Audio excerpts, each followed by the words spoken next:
They laughed at me. Not the kind of laugh you brush off. Not even the smug kind.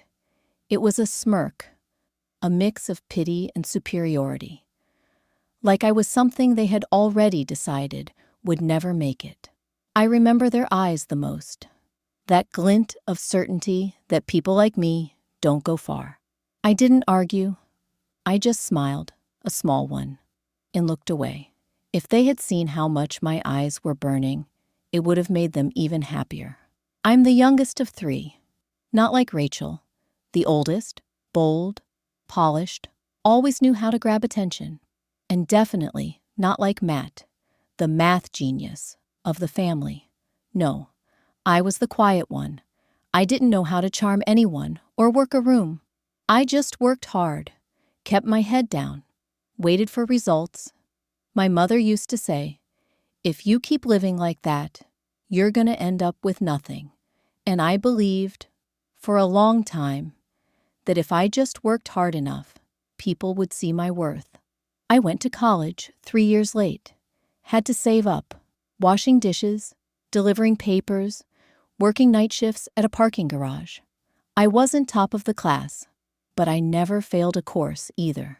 But when I graduated, none of that seemed to matter. Employers didn't look at my effort.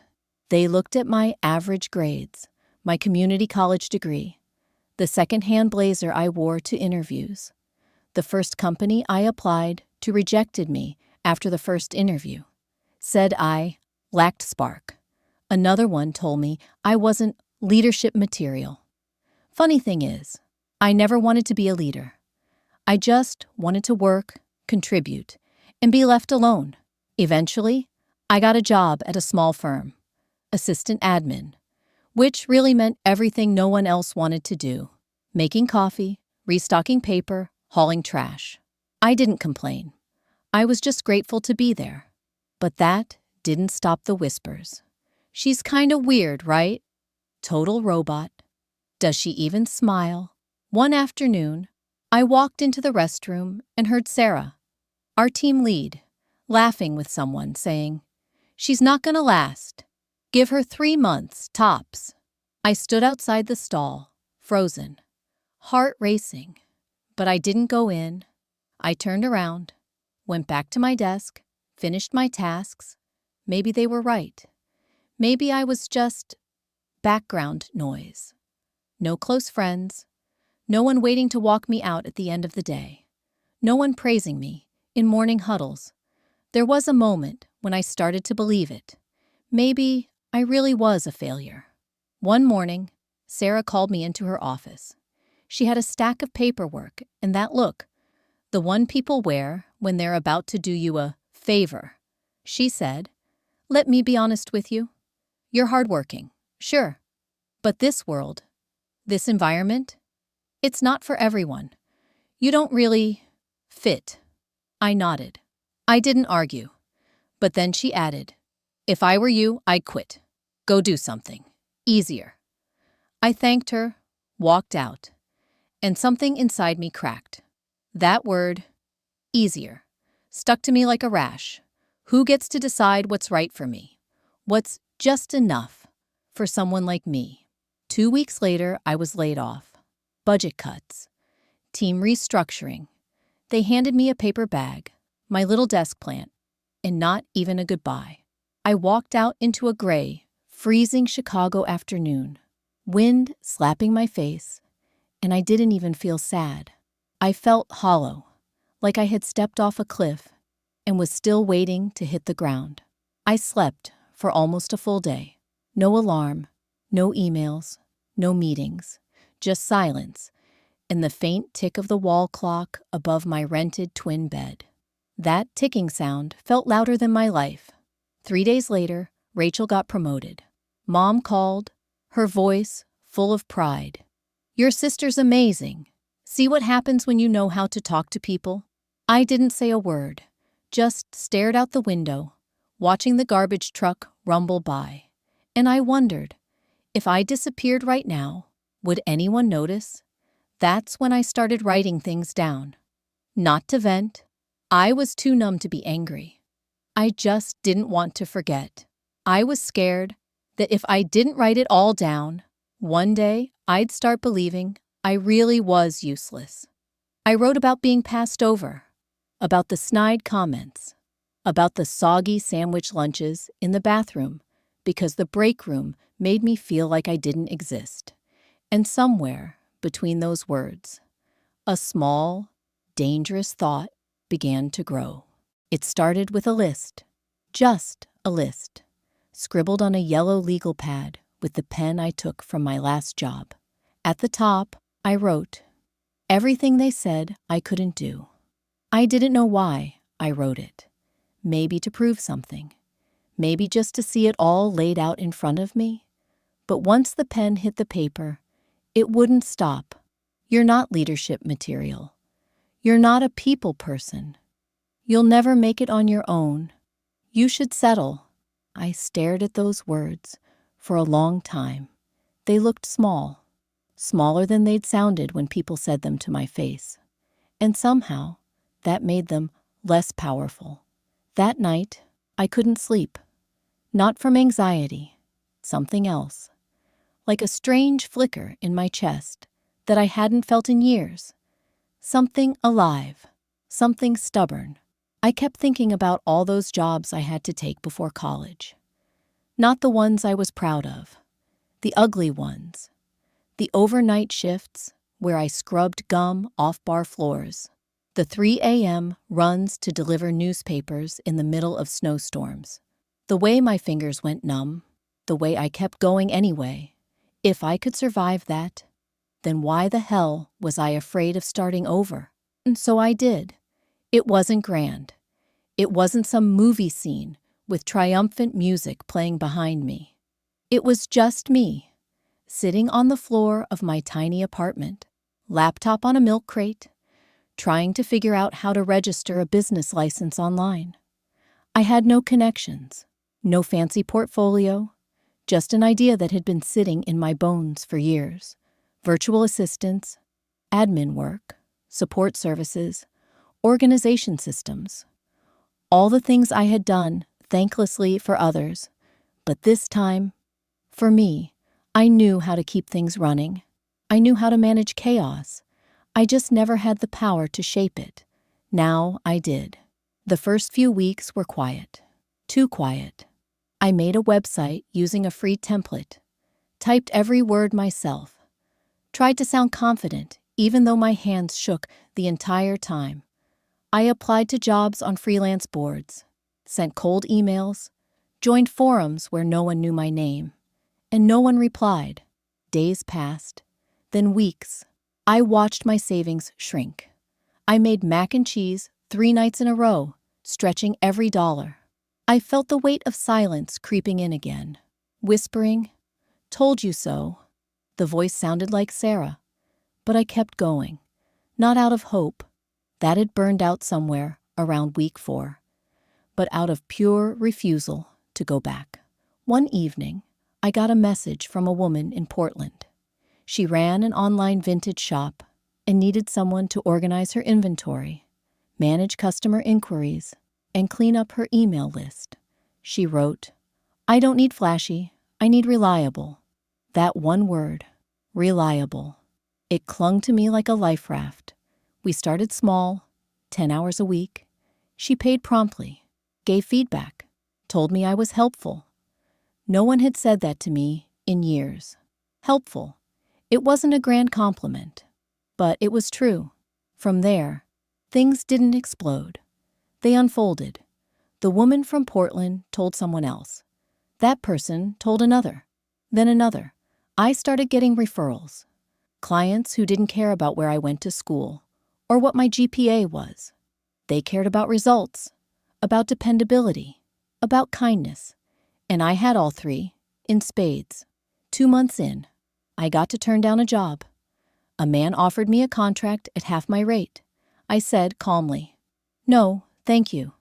That moment lit a fire I can't explain. By month 6, I had my first steady roster of clients. I upgraded my chair, got a desk, nothing fancy, just a sturdy second-hand one I found online. But it felt like a throne, I remember getting a message from Rachel around that time. Just a casual, "Hey, how are things?" I didn't respond right away. Not because I was bitter, but because I was finally, beautifully busy. And then came the day I wasn't ready for. A message from someone named Sarah N. The name caught me. I opened it. "Hi, I'm not sure if you remember me, but I used to work at..." Of course I remembered. She continued, "I saw your name on a referral list for virtual admin services. We're looking to outsource a few things and would love to connect." I sat there, staring at the screen. I didn't smile. I didn't cry. I just leaned back in my chair, let the silence hold me, and whispered, "Now you need me." I didn't reply right away. I needed time, not to think, but to feel it, to feel what it's like when the tables begin to turn. I didn't reply to Sarah for 3 days. Not out of revenge, not even hesitation. I just wanted to sit with the moment, to let the weight of it settle. The woman who once told me to do something easier was now, unknowingly, asking me for help. I remembered standing outside that restroom stall, frozen by her voice. I remembered carrying boxes out of that building while she scrolled through her phone. I remembered how small I felt, like I could shrink into the cracks of the sidewalk and no one would notice. Now, the same woman had typed out my name, hit send, and waited. I finally replied, short and professional. "Hi, Sarah. Thanks for reaching out. I do have some availability this month. Feel free to send over the project details, and I'll let you know if it's a good fit." No exclamation marks. No over-apologies.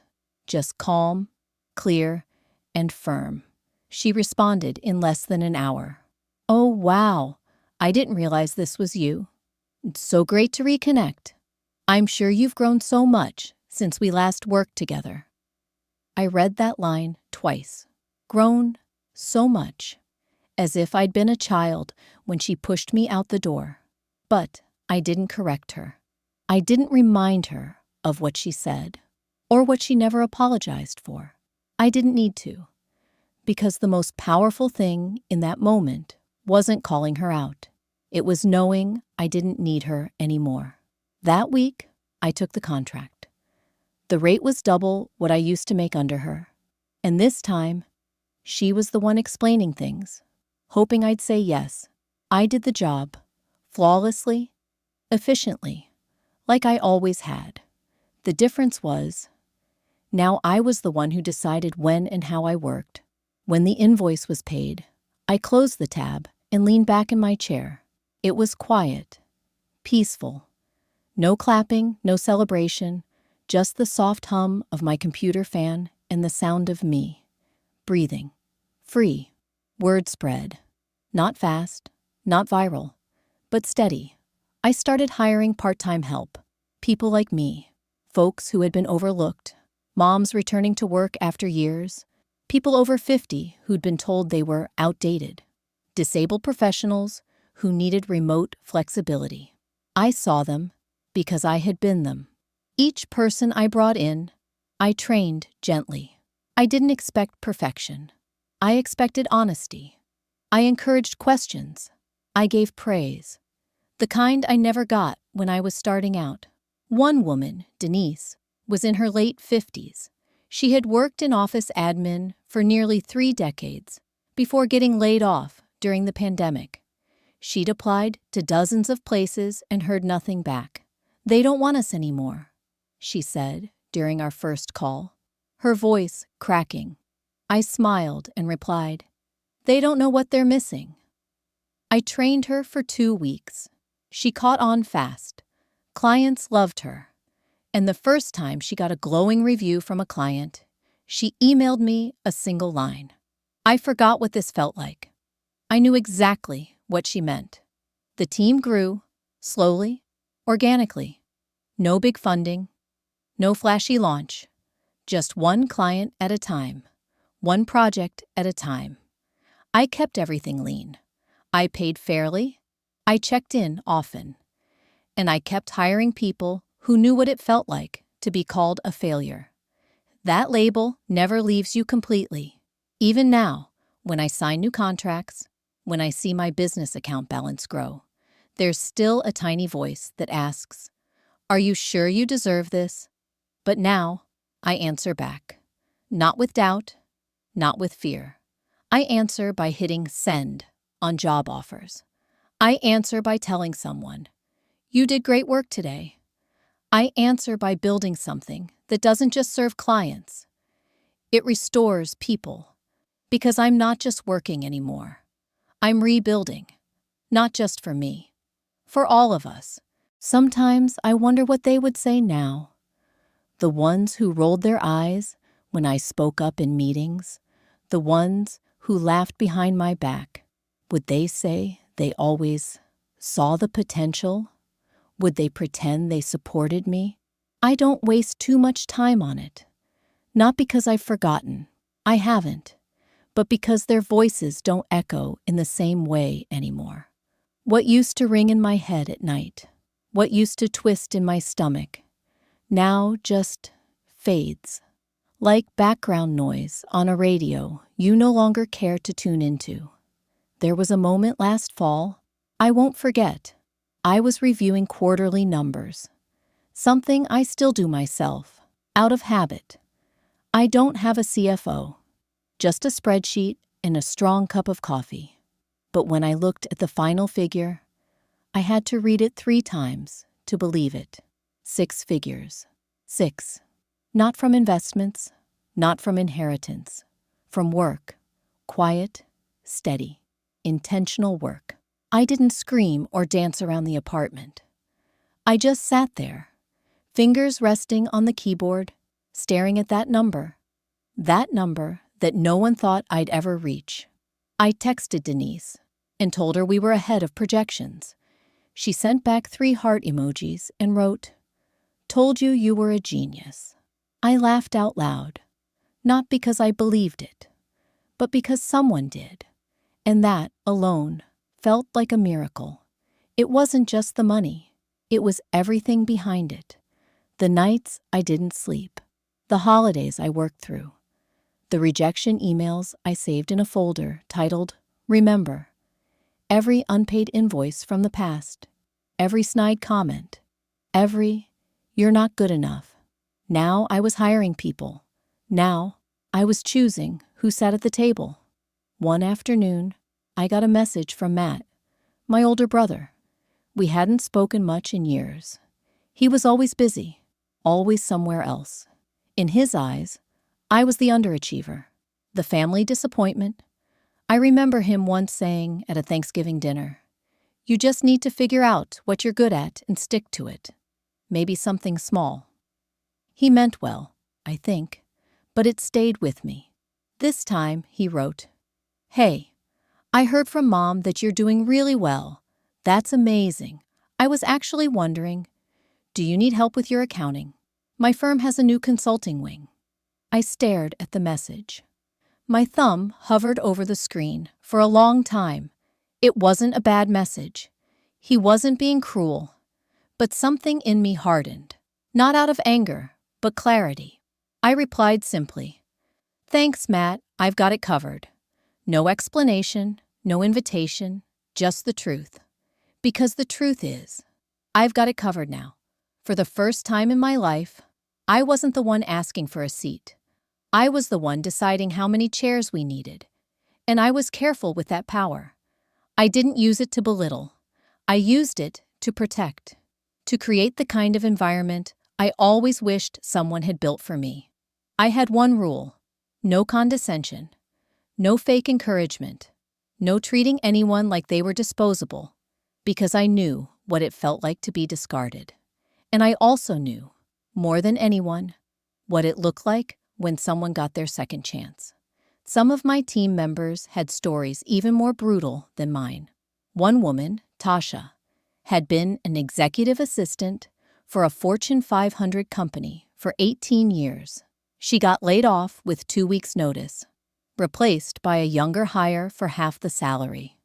When she joined me, she apologized constantly for asking questions, for needing clarity, for existing. It took months, but I watched her transform. She started owning her role, setting boundaries, smiling when clients praised her. Her emails got shorter, more confident.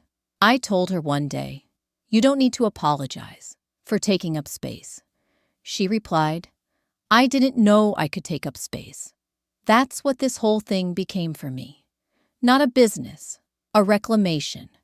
Every project we took on wasn't just about deliverables. It was about rebuilding belief in ourselves, in each other. Every invoice paid felt like proof that our work, our stories, our existence mattered. People think success is loud. Mine wasn't.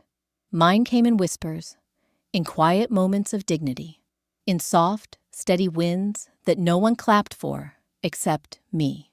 And honestly, that was more than enough. There was a night, not long ago, when I sat alone on my balcony.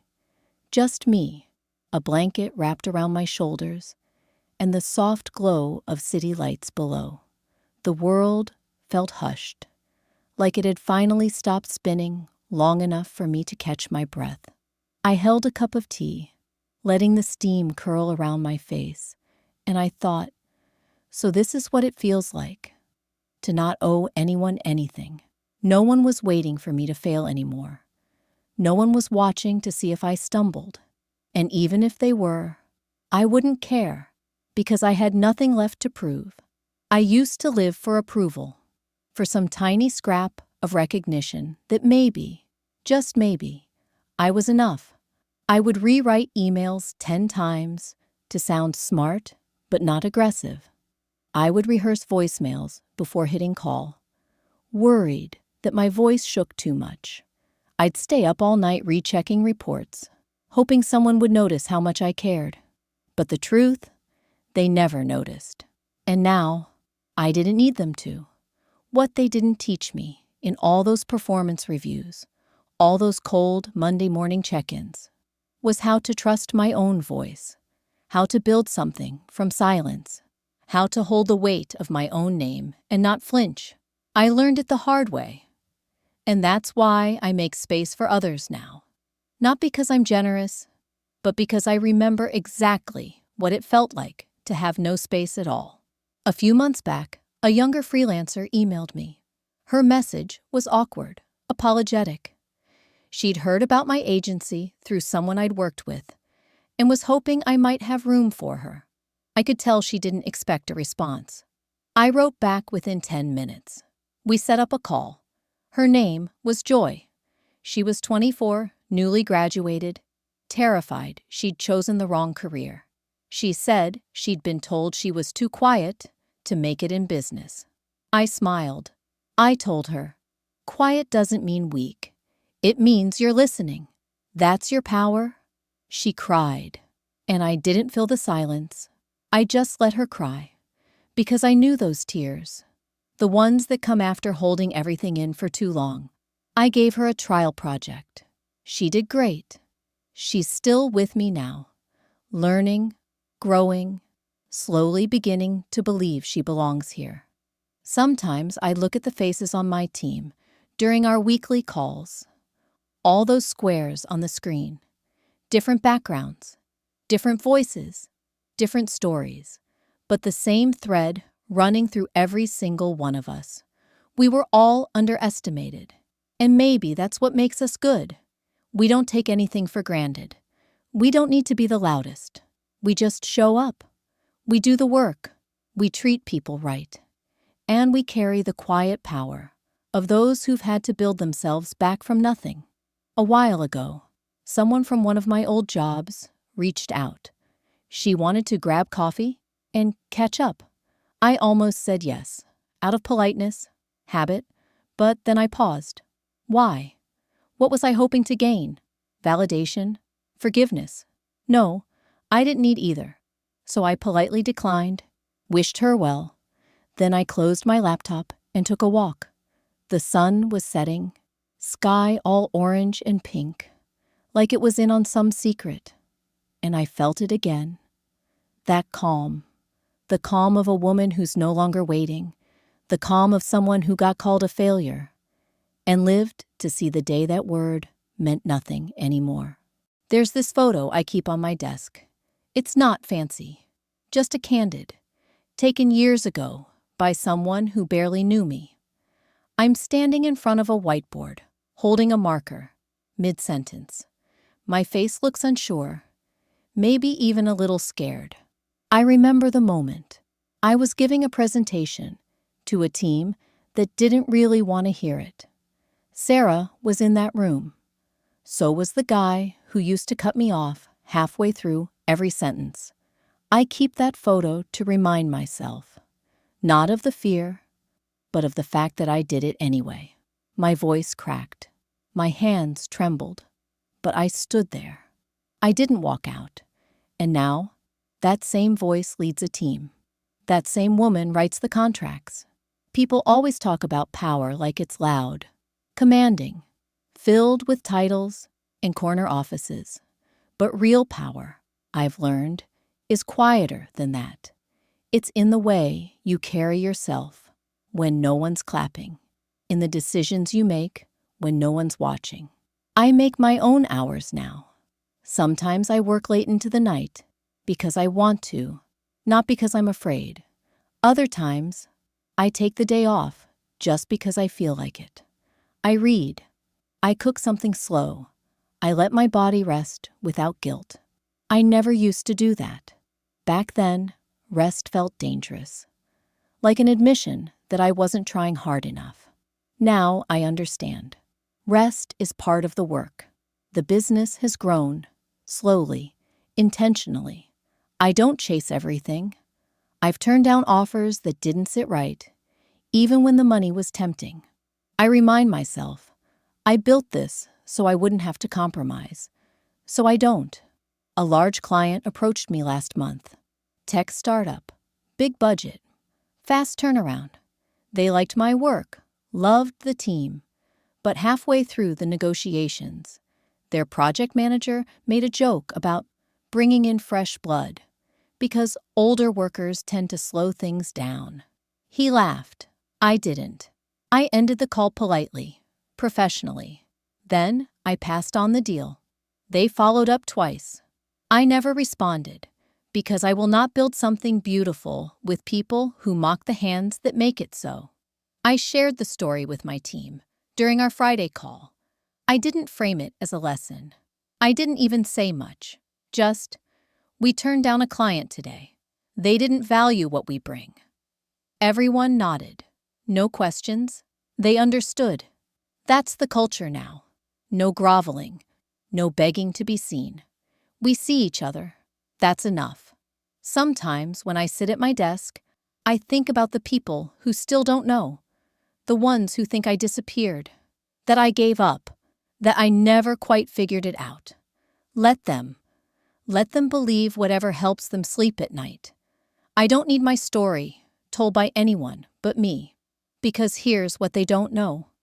The so-called failure they dismissed now signs their vendors' checks. The girl who wasn't leadership material now mentors people who run their own teams. The one they said would never make it, quietly, built something that doesn't just thrive. It heals, and maybe they'll never know that. Maybe they'll never see the whole picture. But I do, and I see it clearly now, sharper than ever. Not just the pain, not just the comeback, but the quiet, steady truth. I was never the failure. They were just too small to see me. There's a certain kind of silence that follows you when people write you off. It's not the comforting kind. It's not the peaceful kind. It's the silence of rooms that don't miss you. Birthdays that pass without a single call. Family group chats you're no longer added to. It's the absence of acknowledgement, and it seeps into your bones if you let it. For a long time, I did let it. I remember scrolling through Rachel's photos once. Her housewarming party, her smiling husband, the gold-accented wine glasses. I wasn't invited. I wasn't even mentioned. Just her and Matt and my mother, arms around each other. matching sweaters like they'd been printed from the same mold. I sat there, phone in hand, a half-eaten sandwich on the table, and realized I could disappear tomorrow and not a single one of them would notice right away. That's not drama. That's just the quiet math of being the one no one bets on. But here's what they never considered. People like me, the ones left out, talked over, underestimated. We have more room to grow. We're not trapped in anyone else's definition of success. We're not performing. We're not posing. We're surviving, yes. But beyond that, we're learning. I learned how to make things last longer. I learned how to listen between words. I learned how to read people, how to adapt, how to wait. And when the time came, I knew exactly where to go, what to build, and who I wanted standing beside me. Last week, Denise messaged me. She was asked to speak at an industry panel, virtual of course. Her name was printed on the flyer, along with 2 CEOs and a well-known consultant. She sent me a screenshot and typed, "Can you believe this? Me?" I just replied, "Of course I can," because of course I could. She was brilliant. She was prepared. She was ready. She always had been. They just didn't see it until someone like me gave her the space to be whole. That's the thing about creating something from your own pain. It teaches you how to spot people who are still stuck in theirs, and it gives you the power to pull them out. Not because you owe anyone, but because you understand. Sometimes people ask me if I ever want to go back and show them. The ones who didn't believe in me, the family who looked right through me, Sarah, that smug HR guy who told me I didn't spark leadership energy. Do I want to walk into their offices now, hand them my business card, and watch their jaws drop? No, not really, because I'm not that version of myself anymore, the one who needed their recognition to feel real. That woman is gone. The one sitting here now doesn't chase closure. She builds something better. And if they ever hear about me, if my name ever comes up in passing, if someone says, "You remember her? She's doing really well now," I hope they pause. Not out of guilt, not even regret. Just long enough to realize the one they called a failure, she's still here, and she's not waiting for their applause. The first time someone called me a boss, I flinched. Not outwardly. I smiled, nodded, said thank you. But inside, the word didn't sit right. It felt like a coat I hadn't earned, one that still smelled like someone else. For so long, boss meant someone who hovered over you, picked apart your every move, made you feel small just to keep control. But that's not who I ever wanted to be. I didn't build this so I could be above anyone. I built it so no one would ever have to feel beneath someone again. So when Joy, after finishing a major client rollout, said in our meeting, "You're honestly the best boss I've ever had," I paused. Not because I didn't believe her, but because I finally realized that word didn't have to mean what it used to. It could mean safety. It could mean fairness. It could mean home. We ended the call, and I just sat there. Laptop still open, her words echoing. I thought about every job I'd ever had. Every manager who only knew how to criticize, not teach. Every team leader who thought silence was leadership. Every performance review that boiled my work down to acceptable and moved on. And now here I was, the one people turned to for guidance, direction, and more than anything, trust. That was the real shift. Not the money, not the contracts, not even the growth charts. It was trust. People trusted me. They trusted me to lead, to listen, to protect their time and effort. And I took that seriously. I built in mental health days. I never asked for explanations. I told them, take what you need. Not once has anyone taken advantage of that. Not once. Because when people feel safe, they don't need to test boundaries. They honor them. A few weeks ago, I hosted a small in-person retreat for my core team. Nothing fancy, just a rented house by the coast, laptops closed, no spreadsheets in sight. We cooked dinner together, sat by the fire, laughed until it hurt, talked about life, the real kind, aging parents, stubborn teenagers, grief, hope, shame, joy. Tasha looked at me across the table and said, "You know what this feels like? It feels like we're healing." And she was right, because we were, not just from bad jobs, but from years of being told we were too old, too quiet, too slow, too much. Every woman in that room had a moment where she'd been made to feel replaceable. And now they were irreplaceable. Not because I saved them. I'm not anyone's savior. But because someone finally looked them in the eye and said, "I see you." It's such a small thing, but it changes everything. Sometimes I sit with that, the quiet revolution of it. Not building an empire, not chasing the spotlight, just holding space, letting people breathe, letting them remember who they are when no one's telling them who to be. It's not flashy, but it's real. And for people like us, the ones they counted out, real is the most powerful thing there is. Not long ago, I got a message from Lisa, one of the first managers I ever had. The same Lisa who once told me, with a tight smile, "You're good at taking orders. Not everyone's meant to lead." Her message was short, polite. She said she'd seen my name mentioned on a business blog, said it was so impressive what I'd built. She ended it with, "Would love to catch up sometime. Maybe learn how you did it." I read it twice. Then, once more, slowly. I wasn't angry. I didn't feel the urge to throw my phone or fire back some pointed reply. I just sat there, letting the irony settle. The woman who had once boxed me in now wanted to know how I'd found the way out. I didn't respond. Not because I was trying to be cruel, but because there was nothing left to say. Some doors don't close with a slam. Some just stop being necessary. That night, I walked to the small bakery around the corner, the one that stays open late and never rushes you to leave. I ordered a slice of cake, something I'd never done before on a Tuesday night for no reason at all.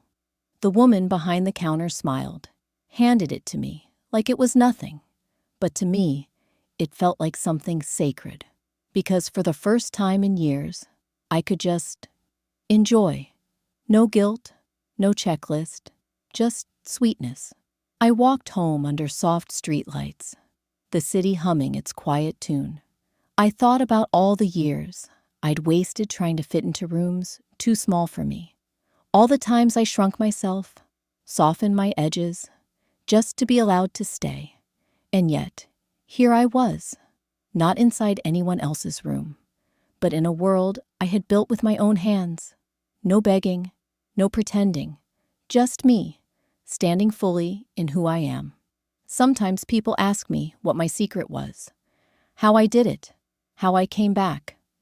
I never know what to say, because there's no step-by-step, no blueprint, just 1,000 tiny choices made in silence, just a refusal to stay small, just a whisper inside that says, "Not like this, not anymore." That whisper, I've learned to listen to it. It's led me through the dark, through the betrayal, through the shame, and out the other side, into something whole, something honest.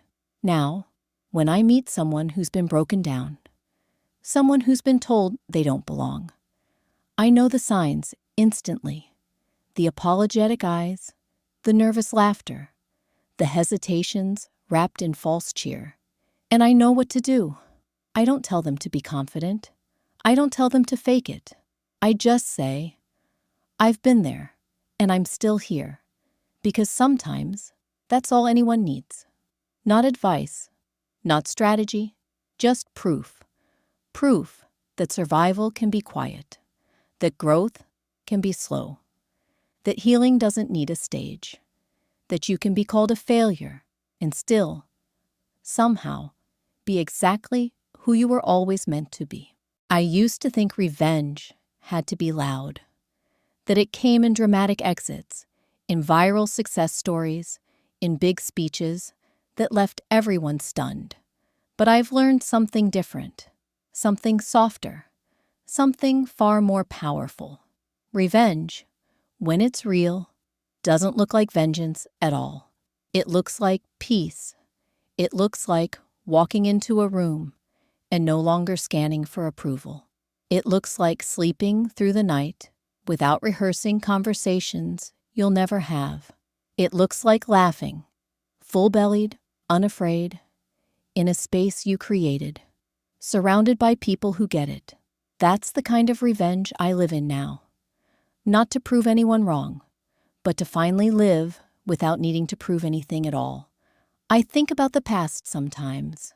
Not often, but when I do, it's like looking at an old house from the outside. The windows boarded up, the lights long gone. It was once mine, but I don't live there anymore. I've moved on. They called me a failure. They really believed it, so much so that they didn't even bother watching me go. They assumed there was nowhere else for me to go to. And maybe that was their biggest mistake, because while they moved on, stayed the same, built comfortable lives on shallow roots, I was growing in silence. I was learning patience. I was learning how to trust my voice again, even when it shook. And now I hire people like me, people they passed over, people they ignored, people they called too old, too slow, too quiet, too emotional. I see what they missed, and I make sure those people are never missed again. We show up on time. We ask better questions. We lead with empathy. We build things that last. And no one's clapping, maybe. But that's fine, because I'm not here for applause. I'm here to offer something better, a place where the quiet ones are heard, where the late bloomers are celebrated, where the ones they doubted the most become the ones they can't ignore. So, if you've been called a failure, if they've told you it's too late, if you're sitting in silence, wondering if it's all already passed you by, hear this and hold it close. You are not done. You are not behind. And you are not broken. You are building. And one day, whether they ever see it or not, you'll look around and realize you didn't just survive. You created something they couldn't even imagine. And you did it quietly and beautifully and entirely on your own terms. The failure they gave up on, she hires them now.